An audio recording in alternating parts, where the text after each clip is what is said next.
welcome to our students, though few in numbers, but welcome nonetheless. I refer to ecclesiastical injunction where 2 or 3 are gathered together and touching anything that's liberal or conservative. It is just worth being here. I'd like to welcome our guests, those from the outside, from the Nassau Institute, and especially our speaker tonight, Dr. Brandon Turner, and our guests from other departments within the university. Welcome tonight. And I trust that this presentation, I read a little bit about what it's about, and I don't like to preempt the speakers because last time I did that, I was very, very much corrected. So I claim not to be an expert in this area, but I just pray that as Dr. Brandon presents, that it'll give you a whole perspective of economic thoughts and how to think of things from a different perspective. Over the last few sessions that have been sponsored by the Institute, we have had crazy talk about food and issues of about weird findings, etc. But what has always been consistent in all the presenters is that they're able to bring an academic perspective of thinking really out of the box and even taking old traditional concepts and theories and presenting them in a very real and tangible way. And I anticipate that this evening, as we talk about this dichotomy that exists with this bottom-up, top-down and bottom-up approach in terms of economic theory, that it'll be very enlightening for all of us and that you'll be able to see the dichotomy. And one of the things I tell my students as you listen as a critical learner, okay? So at the end of the presentation and perhaps even during the presentation, examine what is said and always ask the question, is there another explanation? From what perspective he's speaking? And once we understand people's different philosophical perspective, then we have a better understanding of where they're coming from. And remember that, depending on which school of thought you're from, whether you're a more positivistic person who likes to see numbers and quantitative stuff, or whether you're more person who's more interpretivist, love to see quality issues and stories, your whole perspective of concepts may vary. And so as you listen to the presenters, really think of what they're saying and ask yourself, could I say it in a different way, or is there another perspective? Because they're going to be presenting their perspective of economic thoughts, of politics, of social issues, and you must always ask the question, what is his perspective? How can I see it differently? And I trust that at the end of Dr. Brandon's presentation, that there'll be a lot of questions for your clarification. These events are very important. I know that many of you come because it's a part of your class requirement, etc. But you have the flyer, look at the topics being presented and make an effort to participate in these events. They're very enlightening, and we've been doing this over the last few years. Last year we had a lot of talk about entrepreneurship from different perspectives, and it has been very beneficial to us in the School of Business and Hospitality Management. And so, on behalf of my dean, Romelda Moxie, and the staff and faculty within the School of Business and Hospitality Management, we'd like to give our thanks and recognition to Professor Randy Forbes, and to all of you, the Nassau Institute. We'd like to again express our appreciation for the collaborative effort that we have had over the last few years, and we wish you the best. Good night and welcome.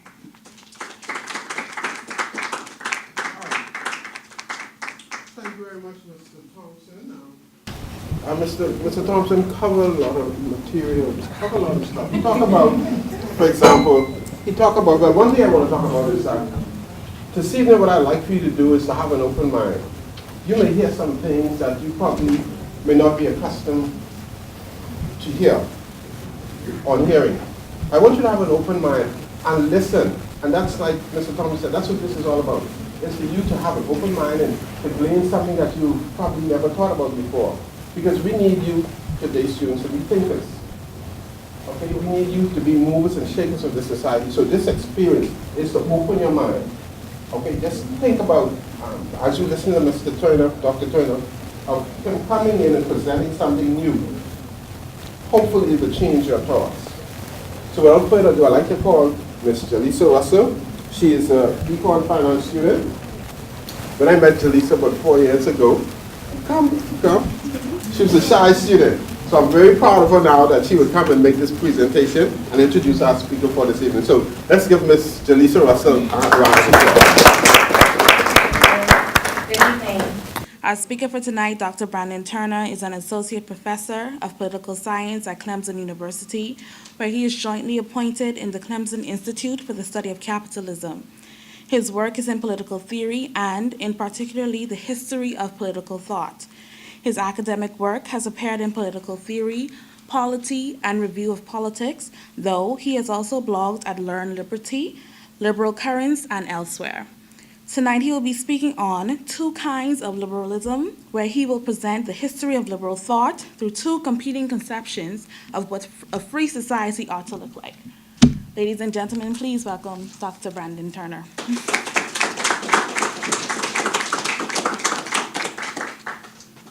Okay, well, thanks for those kind introductions from Ms. Russell and Professors Thompson and Forbes, and thanks especially to Rick Lowe for bringing me out here, and to the Nassau Institute for hosting me, and to all of you for having me out here tonight.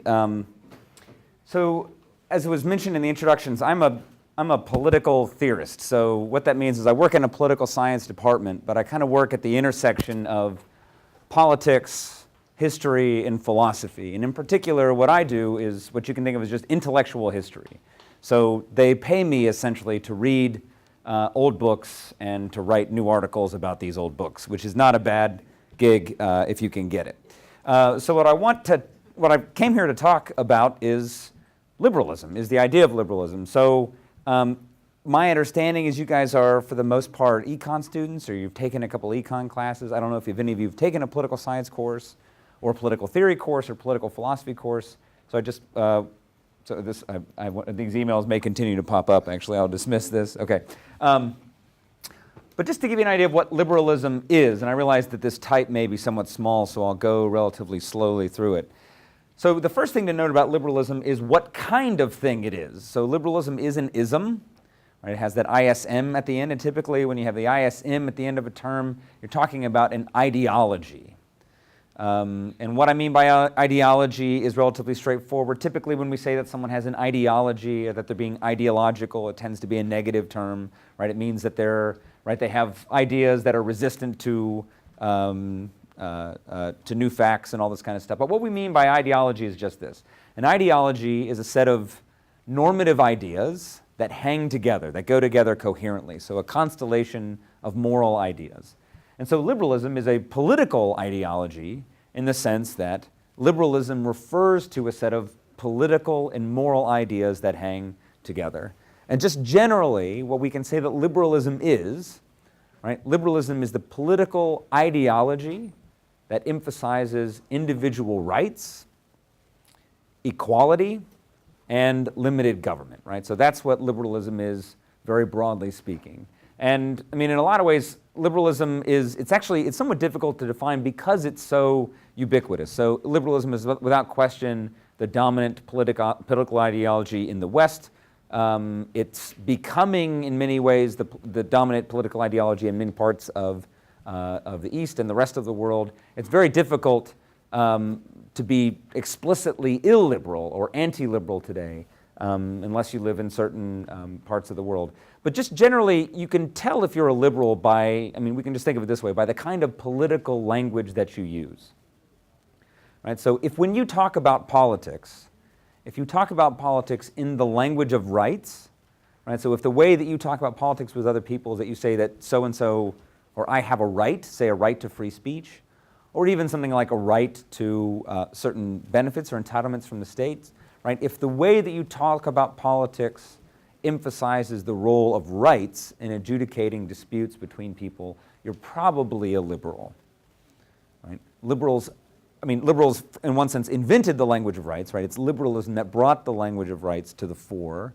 But it's liberalism in many ways that continues to define the terms of political debate in most parts of the world. So the easy test for are you a liberal is, do you talk about politics in terms of rights? And if you do, you're probably a liberal. Now, you may be familiar with the fact that there's different types of liberalism. So in a kind of broad sort of way, we distinguish between what we think of as classical liberalism and modern liberalism. So classical liberalism being just the older type of liberalism, we tend to distinguish it because, as I've written up here, because of its emphasis on the right or the ability of individuals to govern themselves, on which it takes a comparatively more expansive view, and the ability of individuals to govern others, on which it takes a characteristically narrow view. All that means is this, right? For most classical liberals, and that means liberals in the 17th and 18th century, but it also means those who identify today as classical liberals, so libertarians, many types of, I guess, minarchists and anarchists and other sorts of groups, right? They tend to believe that individuals can and ought to govern themselves whenever they can, right? That for the most part, when left to their own devices, people are capable of taking care of themselves and of running their own lives. Right? Modern liberalism, on the other hand, so the kind of liberalism that we see in the 20th and 21st century, right, we can think of this as kind of welfare state liberalism, holds that individuals often need assistance, and that this assistance is best provided by, in many cases, government actors. Right? So that would be an example of modern liberalism. So classical liberals tend to think that individuals ought to be left to their own devices for the most part. Modern liberals tend to think that they need help or direction in various ways. Classical liberals also take a comparatively more narrow view of the abilities of individuals to govern others. So in other words, to be a classical liberal means typically that you think that government is going to make bad decisions often, right? So there's various incentives that are at play when government officials try to control the lives of others, and that this is going to tend to go badly more often than not. Right? So they take a relatively narrow view of what the government can do. Modern liberals, on the other hand, tend to be more confident in what the government is able to do. Right? So, for example, right in the United States, in the 1960s, right, there was this grand new project called the Great Society, which included a war on drugs and a war on poverty. Right? So the idea for modern liberalism is that the government can wage and win a war on things like poverty and things like drugs, and to create a great society and all this kind of stuff.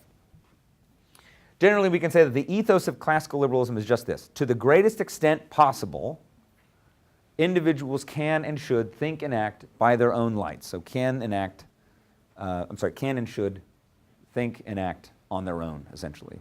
Live their lives the way they see fit. The corollary of which is that government should promote free choice and action in the least disruptive fashion possible. Right? So that doesn't mean that a classical liberal holds that there ought to be no government at all. It just means that the government is there to promote free choice. So property rights, for example.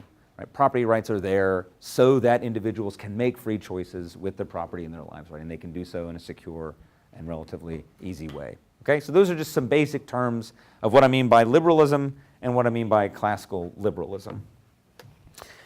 There are, however, a number of varieties of different kinds of liberalism. Like liberalism comes in many different shapes and sizes. And in particular, there's two types of liberalism that I want to talk about today. And I want to identify these two types because I want to be able to point out that these represent two different languages or two different lenses for thinking about life in a free society or life in a liberal society, and that these two ways can often reinforce each other. So you guys are econ students. Most of you are econ students. You're probably going to be more familiar with the bottom-up view, but I doubt that the top-down view is going to be totally foreign to you. So let's just go over briefly what I mean by the top-down view.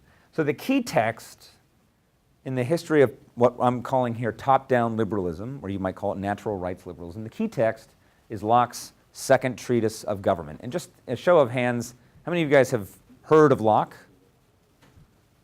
So one of you. How many of you guys have read any Locke, any the Second Treatise? Okay, so it's a virgin audience. That's okay. So Locke's Second Treatise of Government was published in 1689, which I realize makes it very old. It was an incredibly influential text, and we'll talk in a moment about the various kinds of influences that Locke had on Western history.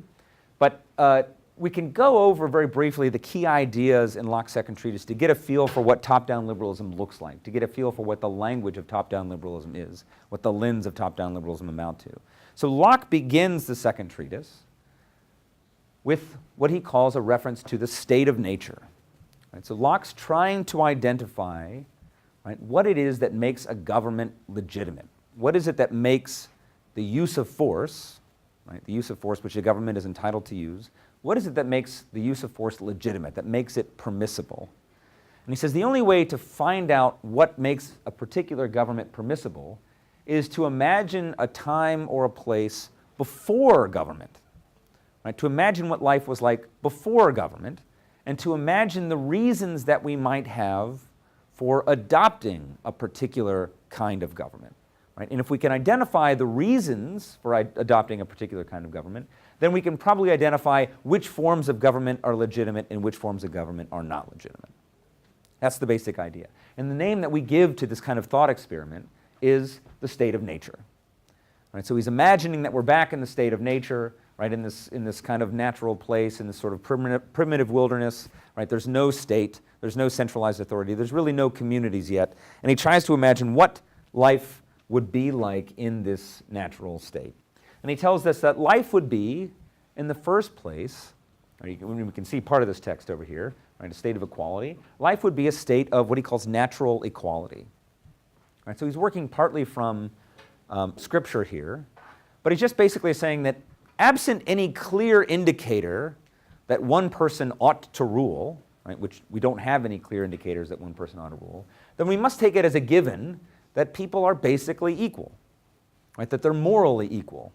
Right? This is a kind of an egalitarian starting point. Right? There's no reason to think that some people are born with a right to rule over others. Now you got to realize when Locke is writing in 1689, this is actually probably one of the most radical things that he had to say. In 1689, right, most societies were still predicated on essentially hierarchies of birth. Right? What mattered was to what family you were born to, right? What mattered what blood you had. And that's true not only in terms of the nobility, but also in terms of various subjugated races and subjugated classes, right? So Locke is saying that in the natural state, we have no reason to think that any one person, whether it be a noble, right, or whether it be a European colonizer, no one has any right to rule, to use force over anyone else. So we start from a state of natural equality. Right? So we're all equal in the state of nature. There is a law to the state of nature, right? There are rules to the state of nature, right? The state of nature is ordered in such a way that certain things seem clear, right? And actually, I don't have any of the natural law up here, but the natural law just basically goes something like this. He tells us that the state of nature has a law to govern it, and that law is essentially that each of us is obligated, he tells us, to preserve mankind. Each of us is obligated to preserve ourselves, right? So God placed us on the earth, and therefore we must have an obligation to preserve ourselves. And beyond just self-preservation, we're also obligated to preserve the people around us, right? To preserve our families, to preserve our communities, to preserve mankind in general, right? This is the general obligation that we have. Now, very importantly for Locke, from the fact of natural law, right? From this natural obligation we have to preserve ourselves, we have certain rights. Right? So a law, right, means it refers to obligations. A law are those things that we're obligated to do, right, or prohibited from doing. Rights are those things that we are permitted to do, or those things that we are free to do. And so because for Locke, because we're born into the world equal, and because we're obligated to preserve ourselves, we must have certain natural rights, natural freedoms. Right? And these natural rights include, right, your natural right to life. Right? So you have a right to defend yourself, for example. It includes a natural right to sort of like bodily freedom. Right? So you have a right to defend yourself. You also have a right to kind of move yourself in the way that you think is appropriate. It would include certain rights like freedoms of religion. Right? So if we are born into the world equal, if we're born into the world with an obligation to preserve ourselves, and if our spiritual salvation is as important as our bodily salvation, then we must have the right to practice religion in whatever way that we see fit. Right? So these natural rights very importantly, they extend from our natural obligations. We also, Locke tells us, we have a natural right to property. This is actually very important. So Locke's writing in the 1680s. For much of the 17th century in England, right, there'd been a series of disputes basically between the crown, between the English monarchs, and various other peoples about who actually owned property in England. Right? On what authority could the king tax the people around them? Does he need to call Parliament? Does he need to ask for the consent of the people he's taxing? Questions like that. Right? Questions of taxation were very big questions in the 17th and 18th centuries. Right? If you know anything about the American Revolution, right, the idea of no taxation without representation, they took taxes very, very seriously. So the question of property is an extremely important one. And here's what Locke says about property. Locke says, because we are obligated by nature, because we're obligated to preserve ourselves, and because in order to preserve ourselves, we must have a way of making nature, right, the world that's given to us all in common, we must have a way of making it our own. Right? So if you want to survive, if you want to preserve yourself, right, you have to go out to an apple tree and pick an apple off the tree, or you have to remove that apple from the common stock and make it your own, right? You actually have to eat it. I shouldn't say apples here, I should say coconuts, right? So you need to pick something off the tree in order to survive. And because you need this, because it's required for your self-preservation, you have a right to this property. Right? You have an enforceable claim over it. And the way you get property, Locke tells us, is through labor. Right? Labor is the key to property. So if you go out and you mark off a piece of land and you cultivate that land, right, and you sow it, right, and you farm it, and you engage in agricultural labor over this particular piece of land, right, then Locke says that properly speaking, the fruits of that labor are yours. Right? You have a property right in those things. But what's extremely important about this natural right to property for Locke and for others is that this right to property is natural. It comes from our natural rights. It exists before the advent of government. Right? In other words, our property claims are not merely conventional. They don't come from the state, as it were. They come from nature. And therefore, the state can't take them away, right, without going through the proper channels. Okay, so we have these natural rights. They include a natural right to property. They also include what he calls the executive right, which is just the right to enforce the law of nature.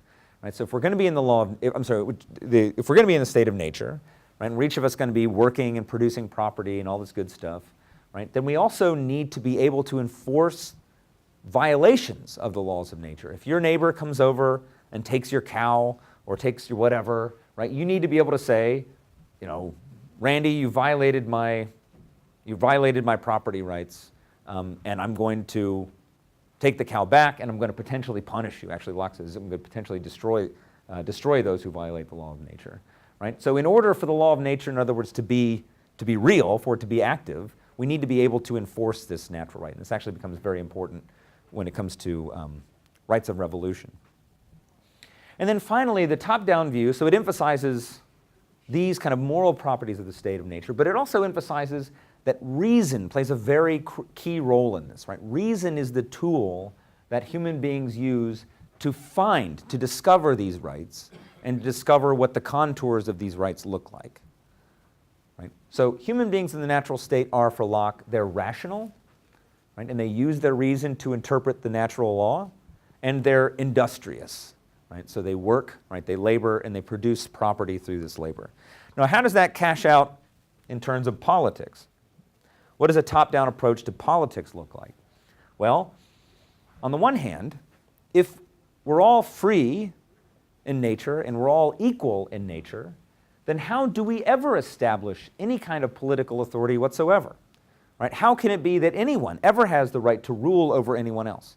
And for Locke and for all top-down liberals, right, for all those who believe in rights, the vehicle whereby you can create a government is through consent. Right? Consent becomes the moral vehicle through which political power is generated. Right? Whereas before you just had a society full of free and equal, rational and industrious people, you can create a political society, Locke says, when they consent to the creation of such a society. right? And only when they consent to the creation of such a society. Right? So you cannot force anything on them. Right? All uses of force over individuals have to be through consent. And the name that he gives to this and the name that others would use is the social contract. So we come together, right? We consent to form a political society, and then once we're in this political society, we create a government through what's called a social contract. Okay? Now, what kind of social contract do we create? What is the role of this government? Well, for Locke, the only kind of state that we're interested in is a state that just perfects the state of nature, right? The only reason that we would ever leave the state of nature, the only reason why we would ever consent to a government is because our property isn't secure in the state of nature, right? Because we lack the ability to enforce the law of nature at all times. Right? He says we lack a clear judge to adjudicate disputes over the law of nature. We lack a regular executive, like a police force that can enforce the law of nature, and we lack a clear law, right, in reference to the law of nature. It'd be nice to have, in other words, a legislative branch that can create written law. It'd be nice to have an executive branch that can execute that written law in a clear and effective way, and it'd be nice to have a judicial branch that can arbitrate disputes within the law. And so, for Locke, the only thing that will create, right, when we create this social contract, when we make this social contract, is what has been referred to as the night watchman state. Right? We leave the state of nature, and all we're doing is creating a government whose job is the protection of our property. And under the term property, Locke includes, right, life, liberty, and stuff, basically, all of the property that you've accumulated through labor. And that's really all that the state does. That's all that the government is there for. The government is there to exercise political power, which means to exercise force, but only insofar as it protects the property of individuals and of individual families. Right? And the way that it does that is through a regime of individual rights. Right? So if we think about the American Bill of Rights, for example, the American Bill of Rights is a clear example of how a night watchman state approach, a kind of top-down liberalism approach to rights works. Right? So rights to free speech, rights against search and seizure, all this kind of stuff. So the state that comes out is what we call a night watchman state in the sense that it's really just there, right, to protect property and to do nothing else. Right? So Locke says, in particular, Locke is very keen on saying that the state ought not to get into the religion business. Right? A state isn't there to make sure that you have the right religion. A state isn't there to make sure that you're practicing religion in the correct way. A state is there only to protect your property. Right? So a night watchman is not a priest. A night watchman does not tell you to go to church. Right? So Locke was one of the earliest advocates of what we call religious toleration. Why? Because it's not the job of the state to determine whether or not you should go to church. Right? That's not within the purview of what the government ought to be doing. Now, very importantly for Locke, what happens when, and in many ways the Second Treatise was written mostly to justify, right, actions that one might take when the government steps beyond the boundaries, right, when it begins to violate rights. Right, so the government is there to protect our natural rights, including our natural rights to property, but what happens if that government violates our rights? What happens if it violates our natural rights or our natural rights to property? And Locke says in that case, in the same way that we had that executive right of nature, right, we could, if Randy comes over and takes my cow, I'm allowed to punish Randy, right, I'm allowed to take my cow back. In the same way, right, if a government comes and takes my cow, which I realize that sounds kind of ridiculous, but you can imagine governments doing other sorts of things that are even more offensive than taking someone's cow, right? If the government comes over and violates my rights in some way, I have the same right. I have the same natural executive right to resist this government, to replace this government, and to overthrow this government. And so Locke's Second Treatise establishes very firmly that both individuals and groups have a right, a natural right, to resist governments or majorities or government actors that violate their rights. Right? Governments are not permitted to violate rights just because they're governments. Right? And so buried within the top-down tradition, the Lockean liberal tradition, this kind of top-down natural rights approach, is this emphasis on what we can think of as just liberation. Right? So Locke's writing in 1689, less than 100 years later, These are some selections from the Declaration of Independence. So this is the American Declaration of Independence. This is written by Thomas Jefferson in 1776. Right? And we can see that Thomas Jefferson is effectively just cribbing from Locke's Second Treatise. Right? Nothing in the first few sections of the Declaration of Independence is going to be foreign to anyone familiar with Locke's Second Treatise. In fact, Jefferson was quite explicitly influenced by Locke. He required that all students at the University of Virginia read Locke. Right? He writes, "We hold these truths to be self-evident." Right? So remember, for Locke, it's our reason where we discover certain truths about the natural world. That all men are created equal. Right? That's the very first premise in Lockean liberalism. That they're endowed by their Creator with certain unalienable rights, natural rights. That among these are life, liberty, and the pursuit of happiness. Right? If you made the pursuit of happiness into the word property, that's precisely what Locke thinks that we are entitled to by nature. Right? Life, meaning your physical, biological life. Liberty, meaning free movement, free worship, all that kind of stuff, and your property. That to secure these rights, governments are instituted among men, deriving their just powers from the consent of the governed. So again, why would we ever leave the state of nature, Locke says? Only in order to better secure our property rights. Only because our property rights are somewhat insecure in the natural state. Right? So to secure these rights, right, we consent. We consent to be governed. That whenever any form of government becomes destructive of these ends, right, if some government violates our natural rights, it is the right of the people to alter or to abolish it and to institute new government. And so this is just that right of resistance, right, that we talked about. This natural executive right we have to resist those who would violate our natural rights. In fact, actually, Locke would say, and Jefferson would agree, that we not only have a right to resist those, we actually have an obligation to resist those who would violate our rights, laying its foundation on such principles and organizing its powers in such form as to them seem most likely to affect their safety and happiness. In other words, they can create another government. They can replace the government that had been violating their rights with a new one, which is effectively what the Americans did. In fact, the Americans did it twice. Right? So in 1776, I mean, the American Revolution, what we think of the American Revolution, was more accurately described as an act of secession. Right? They seceded from Britain. They declared independence. They instituted a new government. Right? So they threw off this government that they felt was violating their rights. They instituted a new government, right, which was governed under the Articles of Confederation.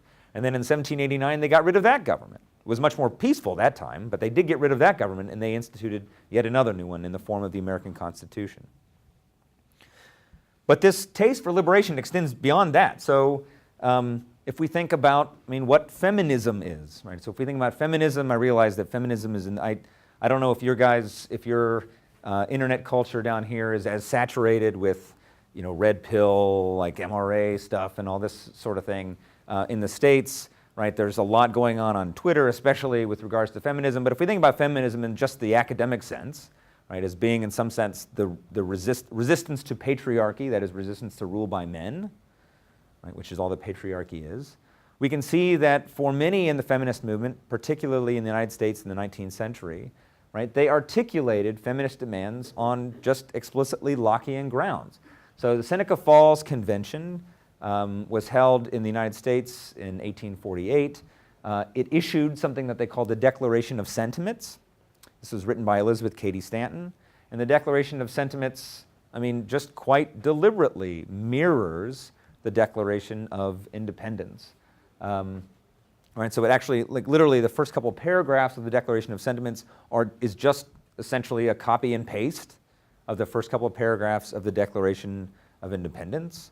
But then they go on to write, such has been the patient sufferance of the women under this government, namely the government of the United States up to this point, and such is now the necessity which constrains them to demand the equal station to which they are entitled. The history of mankind is a history of repeated injuries and usurpations on the part of man toward woman, having in direct object the establishment of an absolute tyranny over her. To prove this, let facts be submitted to a candid world. And then she goes on, if you're familiar with the United States Declaration of Independence, you know that actually most of the Declaration of Independence is just a list. It's a list of the grievances that the colonists have against King George, right? And they effectively just mirror that, right? So the history of mankind is the history of repeated injuries. He has never permitted her, so men have never permitted women to exercise her inalienable right to the elected franchise. He has compelled her to submit to laws in the formation of which she had no voice. And again, I mean, I included some here, but they go on for a very long time. Right, the important thing to note, though, is that feminism in many ways is an outgrowth, right? It grows out of the top-down liberal demands for fundamental equality, for natural rights, and the right to resist those who would violate one's natural rights. Right? So feminism is, in particularly first-wave feminism, the kind of feminism that we see in the 19th century, is perfectly consistent, and in fact is not just perfectly consistent, draws quite explicitly, if not exclusively, from the top-down classical liberal tradition that we see in somebody like Locke. And then, of course, there's abolitionism. So there's a wave of racial revolutions across the West, across the African continent in the 19th and 20th centuries. And these revolutions are often articulated in more or less explicitly top-down terms. So particularly if we think of the Haitian Revolution in the 18th century, this right here, this is an image of, does anyone know who this is? This is John Brown. Does anyone know who John Brown is?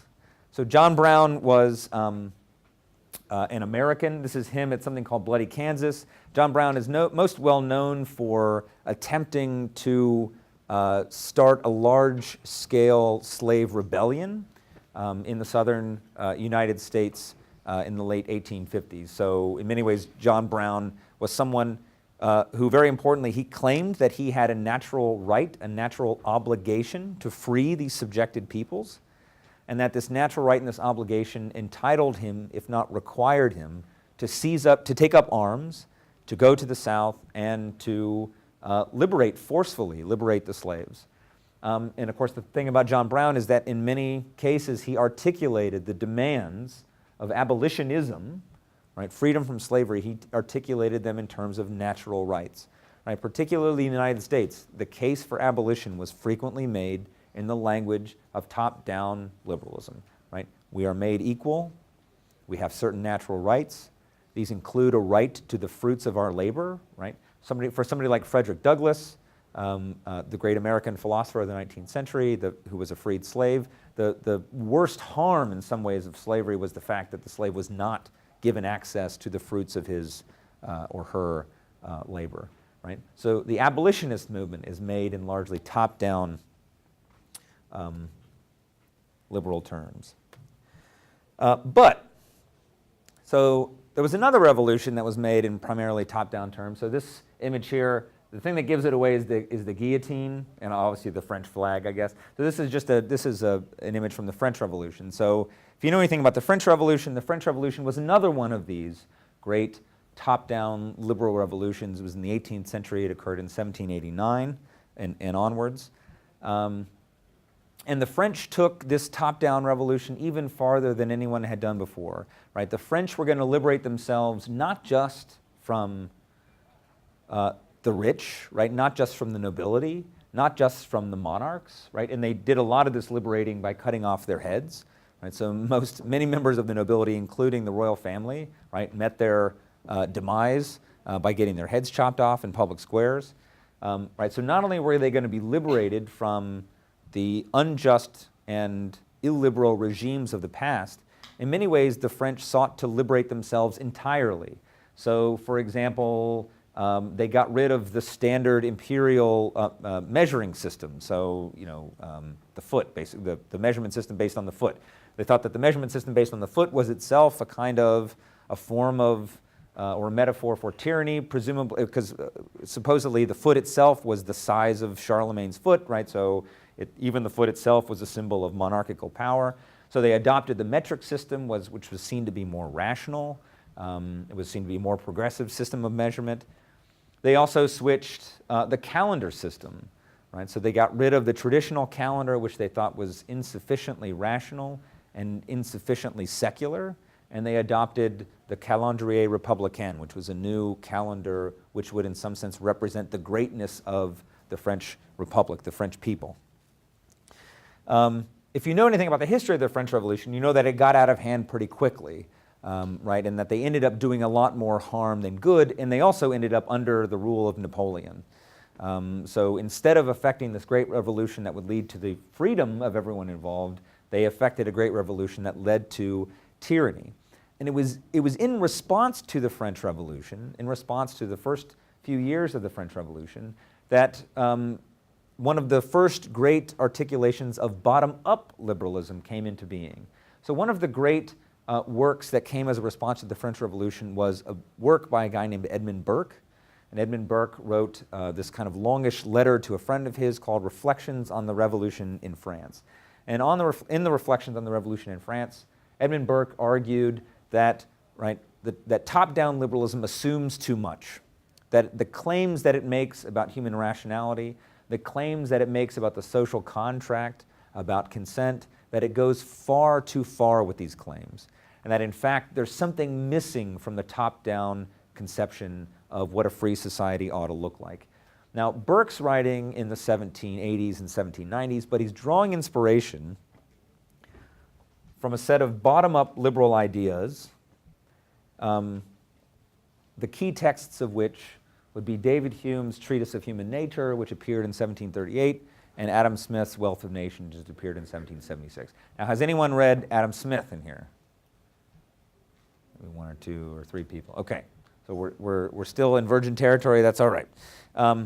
So what was it that the bottom-up liberals disputed about the top-down case? Well, in the first place, what somebody like Hume wanted to point out was that human beings are not the rational and industrious people that Locke made them out to be.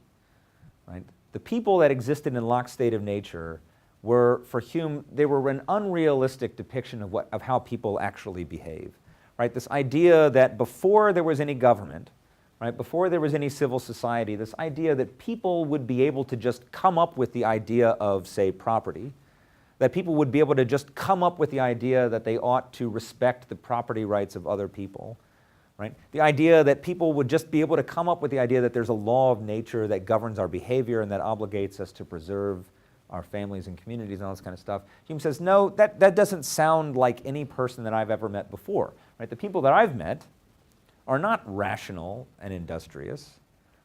They don't model their lives around the fulfillment of God-given obligations that they discover through the use of their disimpassioned reason. The people that I know are passionate. They want certain things. They're imperfect. They're in many cases irrational. And the people that I know in particular are self-interested. They're motivated not by reason, but they're motivated by self-interest. So Hume begins his critique of somebody like Locke with the critique of Locke's theory of human nature. For Locke, we're rational rule discoverers and rule followers. For Hume, no, we're just self-interested people. And if it's the case that we're just self-interested people rather than rational people, then we need to discover a different source for things like political obligation, for things like rights, for things like property. If it's the case that there is no time out of time, place out of place, no state of nature in which individuals come into being already knowing what property is, then we need to explain how it is that individuals did come to know what property is, how individuals did come to develop a system of rights, and did come to develop government. So we have to be able to explain rights and property and liberty and all these sorts of things. We have to be able to explain these as conventions, or as artificial conventions, as things we adopted, rather than things that came to us by nature, rather than things were, as Locke puts it, written on our hearts by God. And so, for Hume, order, and this is all types of order, political order, social order, economic order, it has to be explained as spontaneous order rather than as a made order. And what that means is this. So take the case for property in particular. And Hume's account of the origins of property in the treatise is a very famous example of this. So Hume says, listen, there's no way that people could ever just come into the world knowing what property is. I mean, has anyone in here taken a class in torts or in any kind of property law whatsoever? Or has anyone ever been to small claims court, anything like that? If you have any experience with courts whatsoever, you will know that property is not this simple thing. Property is not just some abstract concept. Either you have property or you don't have property. Property is an incredibly complicated system of rules and of habits and of institutions that involve law, that involve court, that involve written law, unwritten law, all kinds of stuff. So the first place, Hume says there is no such thing as a natural right to property because there's no such thing as natural property. Right? Property is far more complex than Locke makes it out to be. So he wants to say, how could we ever come up with property? If it's not, right, if we didn't just sit down and think and use our reason and come up with the idea of property, then how did we come up with property? And Hume just says we came up with it slowly. We came up with it organically, right? So basically what happened is, right, we lived around one another, right? Well, I lived in a society. Here comes Randy, always taking my cows. Randy comes over, he takes my cow, and I go over to Randy, I'm like, listen, we've run into this situation before. You just keep coming over here and taking these cows. I feel pretty strongly about this. I want you to stop taking these cows. And maybe Randy responds by saying, well, you know, part of the reason I come over and take these cows is because you let them over on my property all the time, right? They're constantly coming over, and they're eating all of my radishes or whatever it is that cows eat, grass, something or other, right? They're eating all my whatever, and so I feel like I'm entitled to some of whatever comes out of this cow, just by virtue of the fact that he tends to be eating on my land. In response to a situation like this, Hume says, right, rather than just sitting down one day and come up with property, we might say, well, listen, Randy, what if we did the following? What if we put up some kind of fence between that land and this land? And what if we said, whatever's on this side of the fence belongs to me, and whatever's on that side of the fence belongs to you? Why don't we do that? And if Randy's okay with this, then that's how we derived this particular property norm, right? So for Hume, this is a better explanation how property might have arisen. Rather than thinking that it just would have occurred to us naturally, right? He says, no, listen, what probably happened is that we ran into problems. We ran into problems that we could only solve by coming to a compromise, by adopting a conventional compromise. But most importantly, if it's a response to an issue that comes up, then it doesn't have to be reason that explains it, right? We don't need this unfeasible conception of human nature in order to explain how property rights might have arisen, right? Any two kids can come to a conclusion about how to split up toys, right, if they're forced to. Right? Property in this case means that we can adopt property norms out of self-interest rather than from reason. Right? I can see that it's in my self-interest to keep my cow on this side of the fence. Randy can see that it's in his self-interest to keep my cow on my side of the fence.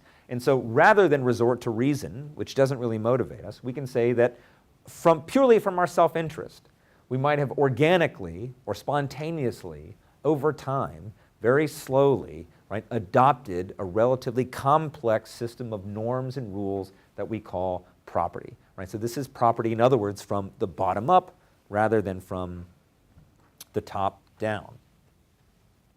And for Hume, all forms of rights, not just property rights, they need to be seen in this way. They need to be seen as something that evolves spontaneously rather than something that is just made. Right? We don't wake up one day and say, you know what? We have these obligations. The only way to fulfill these obligations is to assume that individuals have these things called rights. Instead, Hume says, right, no, we develop this idea of rights slowly, gradually over time. Right? We adopt rights not sort of a priori or beforehand. We adopt rights as solutions to problems rather than as a starting point. Right? So something like religious rights, right? Rights of free exercise, prohibitions on the establishment of a state religion. Right? We didn't just come up with these things one day. This wasn't just written in a book somewhere and we just looked at it and say, oh yeah, God wants us to have no establishment of religion. Instead, right, we lived through years and years and years of religious conflict, right? And we said, you know what, enough is enough. I've had enough of, right, all this religious killing, right, all the sectarian violence. Let's adopt rules that prohibit the establishment of religion or that provide religious rights for individuals to pursue spiritual life in the way that they see fit. So what does this mean in terms of political theory? How does this cash out in political theory? Well, it means that for a bottom-up liberal, institutions are considered as given constraints on choice rather than as the outcome of choice. So in other words, the whole idea of consent. right? The idea that the only legitimate government is that government which has been consented to, right? That government which rules by the consent of the governed, right? The bottom-up liberals say, no, actually, that's not the case. It's not the case that we consented to any of this. In the United States, right, the Constitution was written and signed in 1789, 1791. Even then, it was only signed by or voted on like something like 30% of the available people. But I can tell you that I didn't sign the Constitution. Nobody I knew ever signed the Constitution, right? It's ridiculous to think that there's anything approaching consent, right, when it comes to Americans living today in the Constitution that they live under. Right? So the institution of the federal government in America is not, and I strongly suspect the same is the case here in the Bahamas, right? This is not something that we chose, rather it's something that was given to us in the first place. And so we need to evaluate institutions not based on whether they've been consented to, but basically just on whether or not they work, right? Are these institutions that make sense? Do they lead to the greatest total happiness in this community? And that includes rights. So rights then are not understood in the bottom-up sense as these kind of God-given, top-down, ultimate constraints on government. Rather, rights are conventional, right? Rights are in some sense the product of compromise, they're the product of government. Right? And so there is a sense in which rights are constantly being negotiated, and they're being negotiated through political purposes. Through political means. It means that bottom-up liberals, they tend to focus on communities and especially markets, right? So for bottom-up liberals, and so if you look at somebody like Smith, Smith has relatively little to say. Matter of fact, he has almost nothing to say about natural rights. He does sometimes make reference to the natural system of liberty, but he's by no stretch a natural rights theorist. Rather, Smith looks to markets, right? He looks to the ways that markets are able to coordinate human activity. Right? And he says that the role of government, right, isn't to merely provide for property protections. Rather, the role of government is to facilitate markets as best as it can, right? Is to facilitate market activity. Right? So rather than taking this kind of top-down, only protect property rights approach, right, an institutionalist from the bottom-up perspective looks to markets as institutions that can, right, helpfully coordinate our behavior. It also looks to communities, right? So rather than seeing, right, just a state and an individual and determining whether or not that state's legitimate by determining whether or not that state's violating the rights of individuals, bottom-up people tend to look at as individuals as embedded in certain communities, right? So not individuals who come into a state with certain God-given rights, certain God-given obligations, but rather individuals that are situated in particular communities and have certain wants and desires that extend from that community identity. And then finally, a bottom-up liberal is going to prefer reform over revolt, right?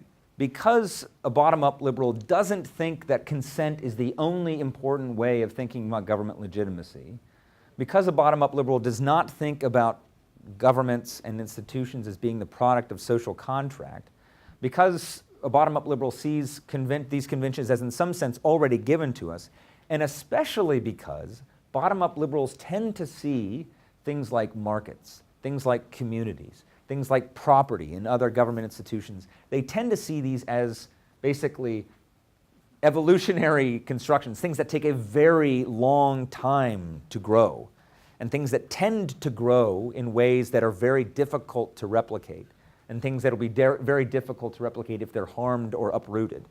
Right? So they tend to prefer reform, which is to say tinkering on the edges, rather than outright revolution or revolt. Right? So bottom-up liberalism, and this is the kind of liberalism that we often see, say, in economists, right? It tends to be fairly conservative with regards to its political aspirations.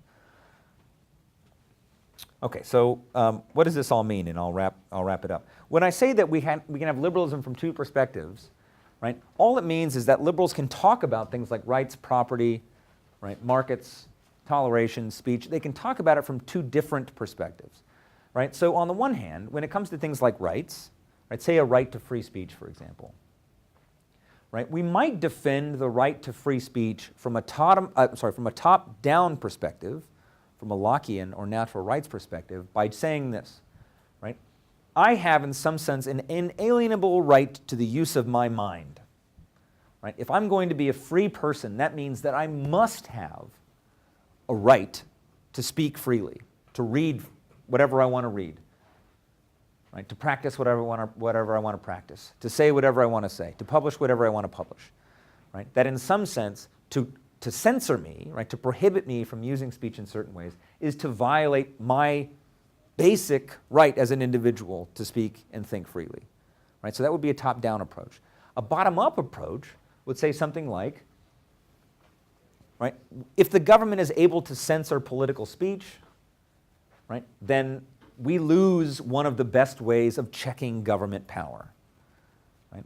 Or, put another way, right, if the government is able to prohibit certain types of religious speech, then, right, we see more religious violence. Right? So from a bottom-up perspective, right, we're evaluating rights. Right? We're saying that rights are important, but there are ways that our rights are important that don't make reference to some fundamental sense of individual right. Right? These are important for other reasons. So to be a liberal means, without question, to defend free speech, but you can defend free speech both in terms of this kind of absolute prohibition on censorship of the human mind or something like that, or you can say that as a society, right, assuming the institutions that are already in place, free speech is a valuable practice, it's a valuable institution, it's a valuable right that people have. Same thing with property. Right? So on the one hand, right, you can say, listen, my property is my property, right? The fruits of my labor belong to me and me alone. To tax me, right, taxation, do I want to continue? No? Okay. To tax me is tantamount to theft, right? Unless I can consent to having my property taxed, right, any taxation is fundamentally illegitimate. That would be the top-down perspective. From a bottom-up perspective, property can still be seen and ought to be seen as extremely valuable. Right? If we don't have clear property rights, then chaos ensues. Right? If we don't have clear property rights, right, then the rich tend to get richer and the poor tend to get poorer. Right? There are other reasons then for defending property rights other than this kind of strict top-down way that says I have a right to my property and you can't violate it under any terms. Right? So both top-down and bottom-up liberals see property as extremely important. Both of them see the harm in violating property rights, but they both think that the harm is different. Right? For a top-down liberal, the harm in violating property rights is a violation of that individual's freedom. For the bottom-up people, the violation of a property right is you're risking the violation of this extremely valuable social norm, social institution. Likewise with markets, right? Markets kind of go along with the toleration business. Right? For a top-down person, you would see government intervention in markets as just, right, a straightforward violation on the ability to trade freely. From a bottom-up perspective, you would say, listen, markets function best when left alone, and if you intervene, right, you do so unwisely. Your intervention will likely cost more money than it'll save you. Same thing with toleration, right? You can say, listen, I have a blanket individual right to religious toleration, and if you violate it, you're violating my rights as a free person. Or you can say religious toleration is in some sense the best practice in most societies. Right? In a free society, right, to restrict religious practice is often far more harmful than whatever it is you think that religion is doing. And likewise with speech, and we actually kind of already covered the speech case. So again, what I want you to think about these top-down and bottom-up perspectives as doing is just providing a different lens through which to think about various features of a free society. Right? You can be a top-down liberal, you can be a bottom-up liberal, you can speak the language, the highly rights-based language of top-down liberalism, or the more institutional economic approach of bottom-up liberalism, and you can use them both, right, when thinking about various issues. They don't necessarily have to clash. And that's pretty much all I have. So thanks.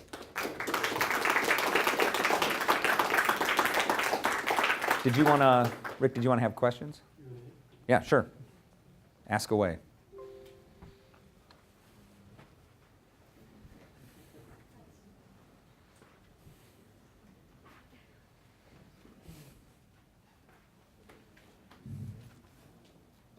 Looks like we're intimidated. Yeah.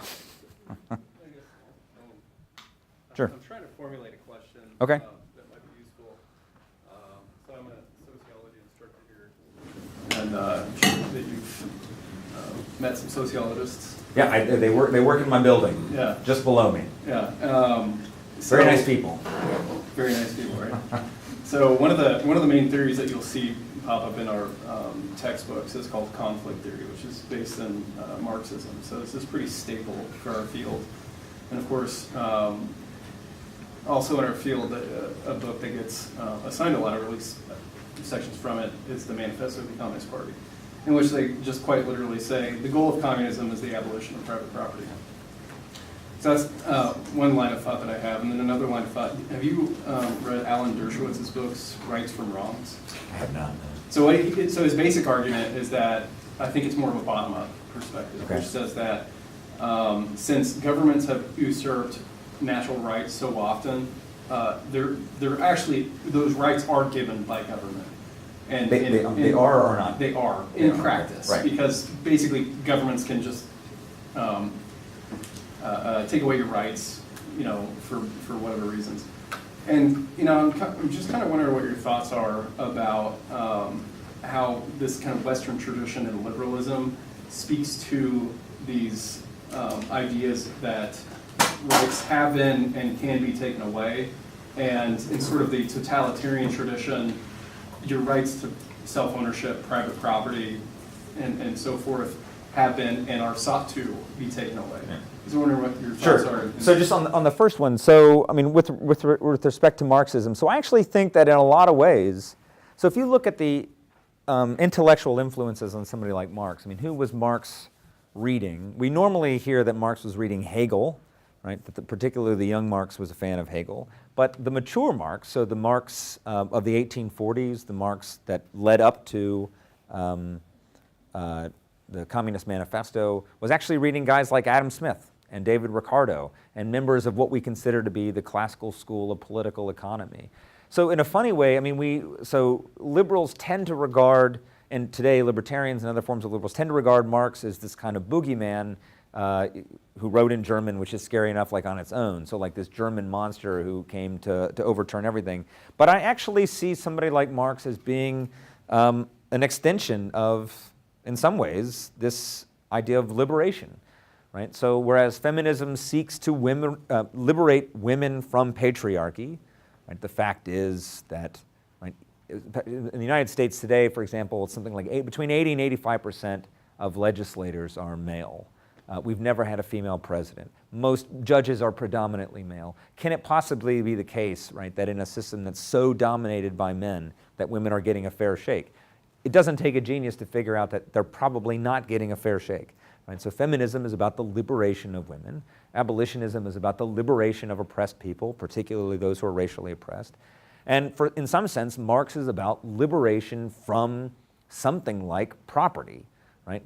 In some sense, Marx seems to be imagining a liberation from scarcity, from economic scarcity altogether.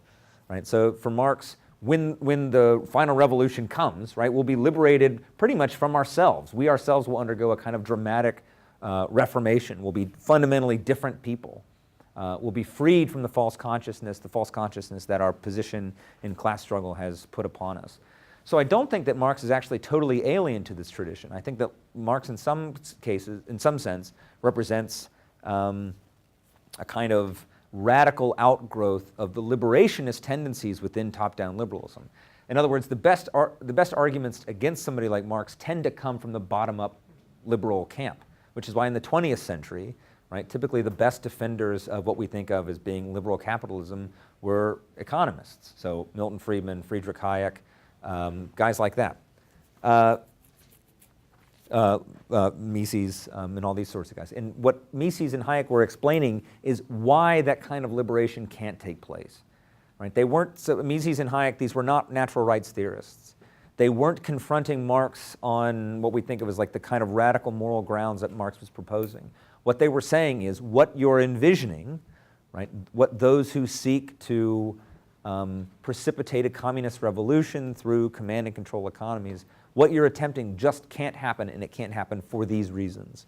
These reasons based in a bottom-up appreciation for how economies and markets actually function.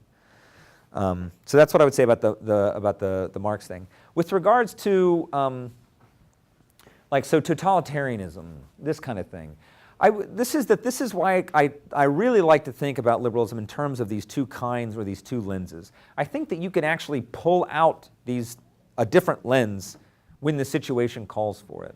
So I don't think a bottom-up liberal who has this kind of rich and potentially conservative appreciation for the ways that institutions arise over time, I don't think they're going to be very much help to you when after you've been taken over by some totalitarian government. I think at that point, the language of natural rights is much more forceful, it's much stronger, it has a much stronger appeal to people, and it makes more sense to say that what you've done here, particularly if the society that was taken over by the totalitarian regime wasn't previously a free society, didn't have these long-standing institutions of free societies. In that case, I think a natural rights appeal makes a lot more sense. Right? It makes a lot more sense to say, listen, in order to be a free person, by definition, right, being free means having these rights. And to the extent that the government violates these rights, it's violating my natural rights. So in other words, I don't think a top-down and bottom-up approach they don't work exclusively of one another. I think they tend to work together. So a top-down approach tells you what freedom sort of looks like, and it kind of points you towards groups that maybe need to be liberated. And then a bottom-up approach tells you how this liberation might take place, and it tells you what the limits of liberation might look like. Does that answer your question?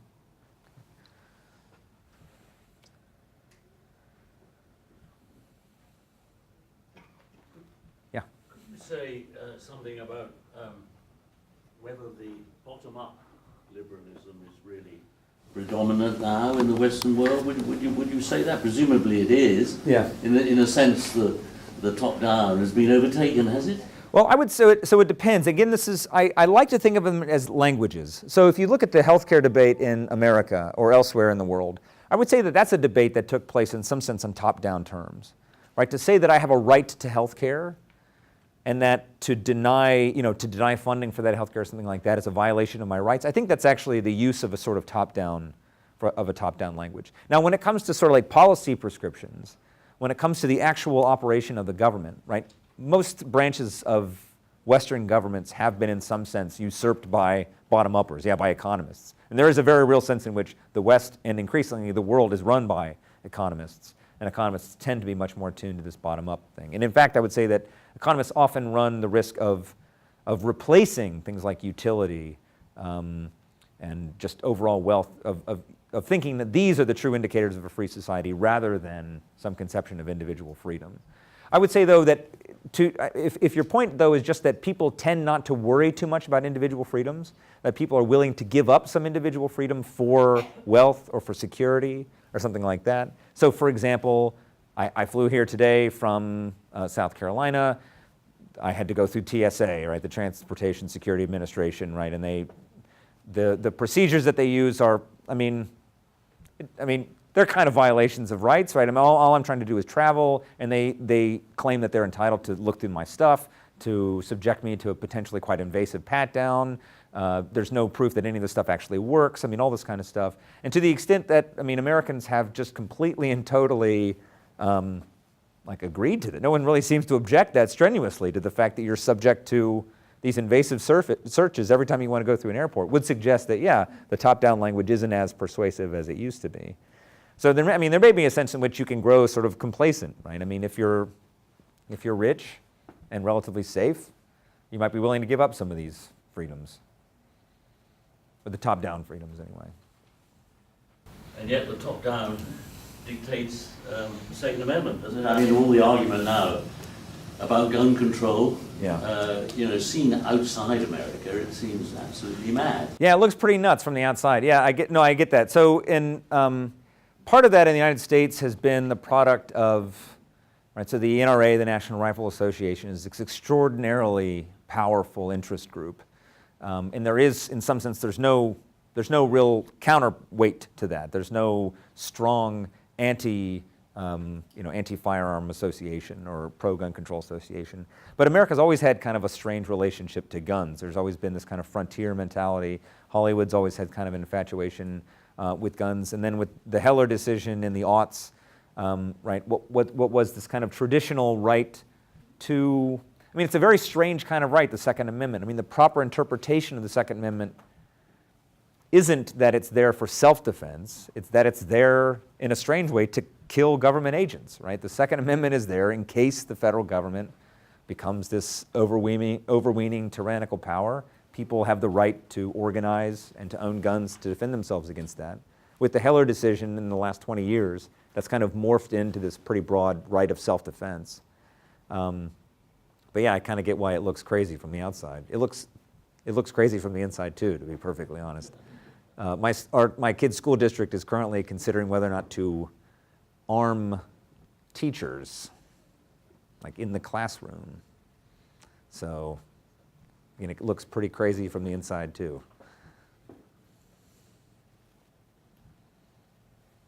Yes?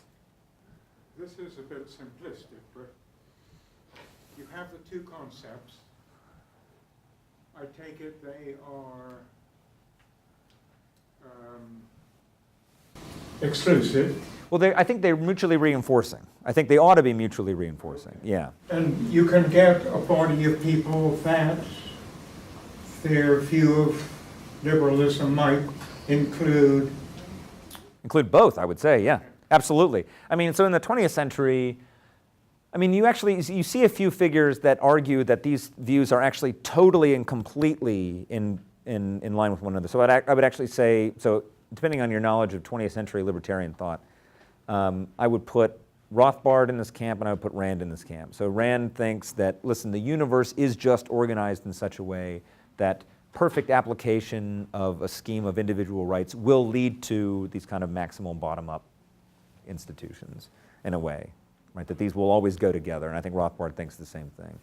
But I would say that, I mean, most economists, so somebody like Milton Friedman is going to have things to say about rights, about what freedom looks like, about what individual freedom looks like, and they're going to argue that in a way markets help that, right? Markets enable us to be freer in various ways. So I would say very few people are just either top-down or bottom-up. Many of them try to incorporate elements of both.